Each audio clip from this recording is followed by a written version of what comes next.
वैसे तो दोस्तों म्यूचुअल फंड में बहुत सारे कैटेगरियां हैं, लेकिन सबसे ज़्यादा जो रिटर्न बना के मिलता है वो मिलता है मल्टी कैप और फ्लैक्सी कैप और स्मॉल कैप। चलिए देखते हैं इन तीनों में कितना रिटर्न मिलता है और ये बेस्ट क्यों है। देखिए दोस्तों, मल्टी कैप से शुरुआत करते हैं। तो इन तीनों में सबसे कम जो रिटर्न मिलता है वो मल्टी कैप में मिलता है। लॉन्ग टर्म में 12 से 16% के आसपास मिलता है। तो इसका रिटर्न कम क्यों है फ्लैक्सी कैप और स्मॉल कैप से?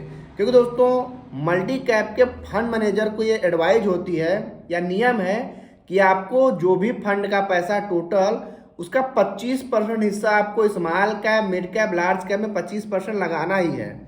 किसी एक कैप में आप 50% लगा सकते हैं। ऐसे समझिए, अगर आपके पास 1 लाख रुपया है तो आप किसी एक कैप में 50,000 लगाएंगे यानी 50%। अब बाकी दो कैप में आपको 25% यानी 25 हज़ार रुपये लगाना है। इसलिए दोस्तों मल्टी कैप का रिटर्न तो काफ़ी अच्छा होता है, 12 से 16% का रिटर्न काफ़ी अच्छा माना जाता है। लार्ज कैप से ज़्यादा रिटर्न मिलता है यहाँ पे, कभी कभी मिड कैप से भी ज़्यादा मिल जाता है मल्टी कैप में। लेकिन अब फ्लैक्सी कैप का जो रिटर्न है वो मल्टी कैप से ज़्यादा क्यों होता है? क्योंकि दोस्तों फ्लैक्सी कैप का जो फंड मैनेजर उसको पूरी आज़ादी होती है कि आप एनालिसिस करिए, रिसर्च करिए, आपको जहां संभावना दिखे स्मॉल कैप में पैसा झोंक दीजिए, मिड कैप में पैसा झोंक दीजिए, लार्ज कैप तो लार्ज कैप में पैसा झोंक दीजिए।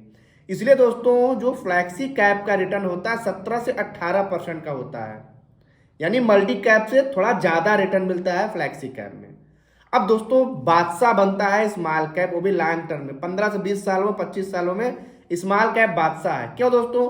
क्योंकि स्मॉल कैप की कंपनियां अभी अंडर वैल्यूड है, किसी एक विशेष बिजनेस पे काम कर रही हैं, अभी उनका बिजनेस फैलने ही वाला है, तो धीरे धीरे फैल रहा है, अपने क्षेत्र में बहुत तेजी से ग्रो कर रही हैं। वो काम मिड कैप कंपनी और लार्ज कैप कंपनी नहीं कर रही, क्योंकि वो ऑलरेडी पहले फैल चुकी हैं।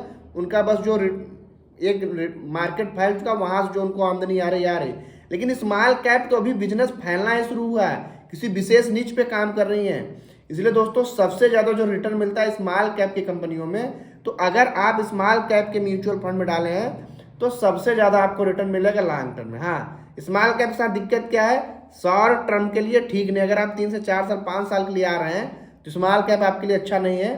फिर तो आप लार्ज कैप या तो हाइब्रिड म्यूचुअल फंड में पैसा डालेंगे, वहाँ पर आपको ज़्यादा सिक्योरिटी बनी रहेगी। तो दोस्तों अब आपको समझ में आ गया होगा कि हाई रिटर्न देने वाले जो मल्टी कैप और फ्लैक्सी कैप और स्मॉल कैप है, ये क्यों हाई रिटर्न देते हैं और इनमें रिटर्न कितना किस में मिलता है। तो वीडियो लाइक करिए, मिलेगा अगली वीडियो में, तब तक के लिए जय हिंद।